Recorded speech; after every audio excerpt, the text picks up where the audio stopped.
air brake warning was just going off like crazy, obviously, and I was like, okay, well, I'm just gonna back the tractor into the spot and the trailer, and then I'll address it from there. But at a certain point, it stopped letting me release the trailer brakes because the air was so low. So Kyle eventually got up and he went outside and he found the leak.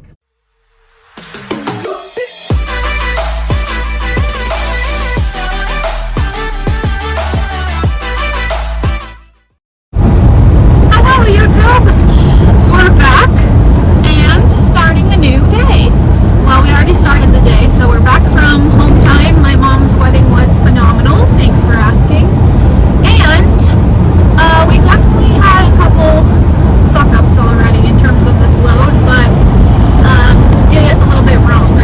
I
It's 3 a.m. Oh, I need my watch.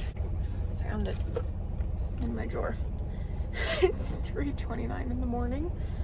Kyle finished his shift about an hour ago, and I was passed out, and he didn't wake me up, which is fine.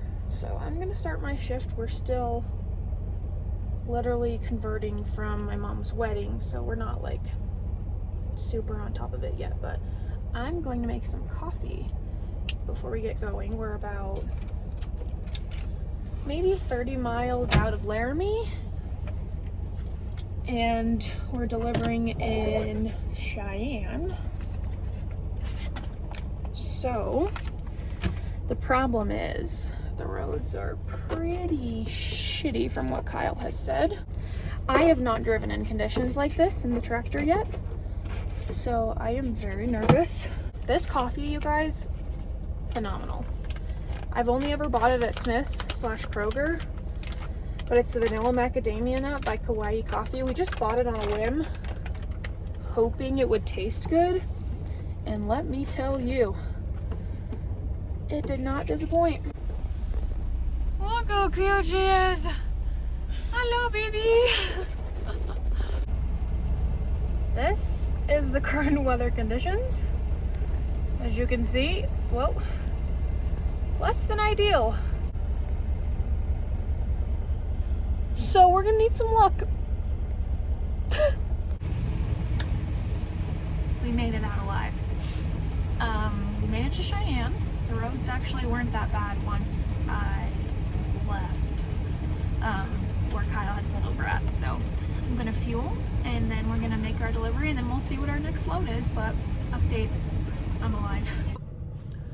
So we made it to the delivery location in Cheyenne, and I slid my tandems, and then things went south. She broke the tractor.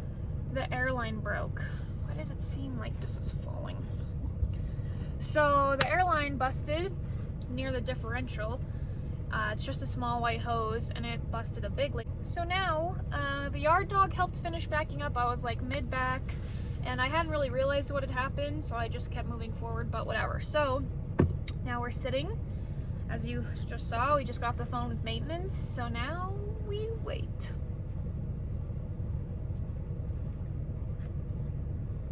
We'll see how long it takes. That was an hour on the phone with them, and it's 9 o'clock right now as far as our home operating center time, so I bet we're here at least till the rest of the day, maybe even through the morning. But the truck works. It doesn't turn off right now because it's about 0 degrees or colder. So that's without wind chill. It's just 0 degrees. Yeah, it's pretty windy. But so the truck stays on. We've got heat, we've got plenty of water because we just stocked up, and we've got food to eat plus backup food. So I mean, we could stay here for a decent amount of time if we had to. But we'll be calling maintenance every hour to follow up and see what happens from there. So this is our life now. Things breaking. The air brake warning was just going off like crazy, obviously, and I was like, okay, well, I'm just gonna back the tractor into the spot and the trailer, and then I'll address it from there. But at a certain point, it stopped letting me release the trailer brakes because the air was so low. So Kyle eventually got up, and he went outside, and he found the leak, and he told me how to find the leak. I am not mechanically inclined, so he just got out and he followed the noise, and he found that there was a leak, and I didn't even know what to do. All I heard was it was leaking, and didn't know what to do. So slapped some duct tape on it. We sure did. And it fixed it, just like that. They didn't fix it. It's still very broken.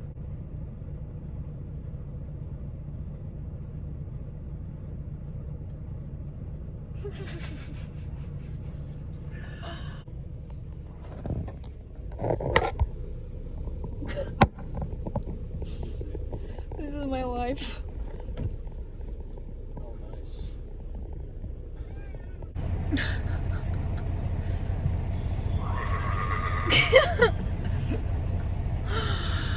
Well, maintenance got here. By the time we called to the time they arrived, it was 6 hours. It took an hour on hold, an hour for them to dispatch and then 4 hours for them to arrive. And they showed up and we showed them what was wrong. And they said, that's not what we thought was broken. They thought it was something with our, what, steer tire? Yeah, they thought the steer tire, they said there was an inline steer tire line that they thought was broken. We never said anything about that. When we called, we said there is an air hose connected to the diff, it seems, that is just absolutely losing air at all costs. The inner axle line. Now that's what we found out after. So when I slid the tandems, I had to turn it on because we were on snowpack and ice, and when I started to slide the tandems, the whole truck was moving. We just barely turned it off and it filled all of our air up. So what we're thinking happened is either it's been broken for a while or for some time. Broken for a while. And no one's turned on the power divider, so nobody knew. But then I turned on the power divider and that's when everything went wrong. So, well, the smoker, whoever was in here last, he probably knew and then just didn't report it. yeah, because he didn't want to wait. Yeah. He knew, we didn't know. Yeah. So then when we found out we were using it. And we're gonna need to have it. Yeah. Especially driving in I mean, this. that's the oh shit button. Yeah. When we're in trouble, that's the button we need to hit, so. So he was like, well, we might have to put you on a hook and tow you. So the shop is about 10 miles away. He ran to go get something from the shop and bring it back to see if he could splice it. But I'm thinking we're gonna be towed. So stay tuned. Judging how today's been. As you saw in the previous clip, I spilled my soup all over the microwave. It like jumped. It like got too hot or something and it bounced in the air. I saw it happen with my own eyes, and then there was soup all over the microwave, and I was like, I haven't eaten in 6 hours and I just wanted to eat some soup and now it's all over the microwave. I'll be surprised if they, well, you might have a night shift at the shop that they can just do it overnight, but I hope so. maybe, that's a maybe. Everything's a big maybe. Hopefully you can just fix it and we can get on the road. Yeah. But that is the nice thing about Schneider though, is that we have the guaranteed pay for the first 3 months, which is really nice. That's kind of the only thing that's setting our minds at ease right now, because otherwise we wouldn't be making money. But because we're new for the first 3 months, as long as we work 40 hours a week, Schneider will guarantee us a paycheck grossing $1,000. And the thing is, we were gonna find out this was broken at some point, because where we're in these states, like Kyle said, that's the oh shit button. So I put it on just so we could get moving for the tandems to slide, and then it all went wrong. And then as soon as he turned it off like 5 minutes ago, we've been here for half the day, it stopped. And I heard the air governor cut out, and I was like, it hasn't done that in hours, obviously, because it won't hold air. And then we realized as soon as you turn it back on again, it starts leaking all the air. So I was thinking about shutting it off in the yard. I was like, I need to turn this off before I forget, because it doesn't automatically turn off, and you shouldn't drive on it above like 40 miles an hour because it'll overheat. And after a long period of time, it will eventually explode. And I didn't, and I should have. I heard somebody talking. It was just singing. Sing-talking. Sonking. Rapping. Yeah. That's a better word for it. Swanking.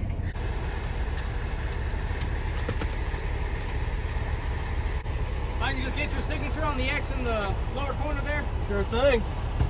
Appreciate your help. No problem. You guys Take care. Be safe.